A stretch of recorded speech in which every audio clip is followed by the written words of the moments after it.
Akhir buruk bagi timnas Indonesia asuhan Indra Safri di Piala Asia U20. Timnas Indonesia yang ditarget sangat tinggi justru bermain sangat buruk di kompetisi ini. Apa yang terjadi dengan timnas Indonesia? Kenapa timnas Indonesia tidak bisa melangkah lebih jauh? Bagi para penggemar timnas Indonesia, jangan lupa like dan subscribe. Sebelum turnamen dimulai, harapan para penggemar timnas Indonesia sangatlah tinggi karena anak asuh Indra Safri tersebut bisa menjadi juara Piala AFF U19 pada tahun 2024. Selain itu, persiapan yang sangat matang dan panjang serta banyaknya uji coba melawan tim-tim besar membuat kita menjadi semakin optimis timnas Indonesia bisa melangkah lebih jauh di Piala Asia U20 kali ini. Bahkan sebelum dimulainya kompetisi, PSSI menargetkan timnas Indonesia U20 untuk bisa lolos ke semifinal. Yang itu sama saja artinya dengan lolos ke Piala Dunia U20. Target tinggi jelas diberikan karena melihat persiapan yang sangat lama dan sangat matang. Akan tetapi saat timnas memainkan laga pertamanya, sikap pesimisme langsung menghampiri para penggemar timnas Indonesia. Timnas Indonesia harus mengakui keunggulan Iran dengan skor telak 3-0. Selain kalah secara permainan, Indonesia juga sangat kacau dan banyak sekali kesalahan, sehingga banyak mempertanyakan apa kegunaan mereka melakukan training camp selama berbulan-bulan. Di pertandingan kedua tak jauh berbeda dengan pertandingan pertama. Timnas U20 harus mengakui keunggulan dari Uzbekistan dengan skor telak 3-1. Tak memperbaiki kesalahan di pertandingan pertama, justru permainan buruk malah dilanjutkan di pertandingan kedua.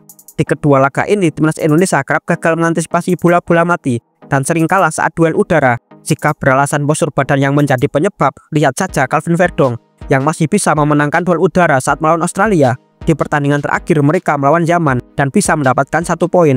Walaupun bermain sangat buruk dan selalu hampir kebobolan, bisa dikatakan timnas Indonesia beruntung meraih 1 poin saat melawan Yaman.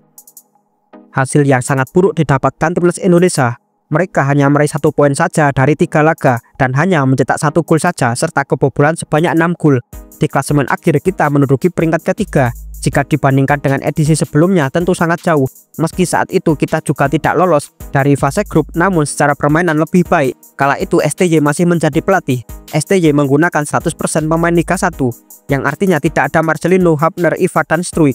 Mereka berhasil menahan imbang Uzbekistan dengan skor 0-0 yang saat itu bertindak sebagai tuan rumah dan berakhir dengan meraih 4 poin. Banyaknya kebobolan timnas era Indra Safri tak lepas dari kacaunya lini pertahanan. Timnas juga sering melakukan long ball, padahal timnas U20 sudah melakukan training camp berbulan-bulan, seperti melakukan TC di klub Italia Como, training camp di Jepang, dan beberapa kali training camp di Jakarta. Selain itu juga banyak mengikuti berbagai turnamen seperti turnamen Taulan di Prancis, turnamen Seoul Korea, dan mengadakan uji coba challenge series di Indonesia. Banyak uang yang dikeluarkan untuk timnas U20. Namun semua itu tak sebanding dengan hasil buruk yang timnas raih. Bahkan beberapa pemain yang sudah bermain reguler di klub tetap harus mengikuti training camp. Fasilitas dan banyaknya uang yang telah dikeluarkan untuk akomodasi timnas U20 seperti hilang begitu saja jika melihat performa yang diberikan oleh anak asuh Indra Safri tersebut. Dengan hasil ini sangat layak jika Indra Safri harus meninggalkan kursi kepelatihan. Meski begitu, penampilan buruk timnas kali ini terkesan senyap, tidak ada yang mengkritik. Berbeda saat era STY, ketika meraih hasil buruk maka banyak yang mencibir dan memaksa STY untuk mundur.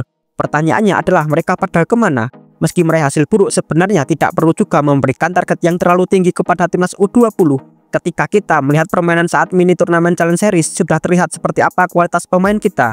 Selain itu, pembinaan usia muda di Indonesia juga masih belum maksimal, dan para pemain muda juga jangan terbebani pencapaian timnas senior.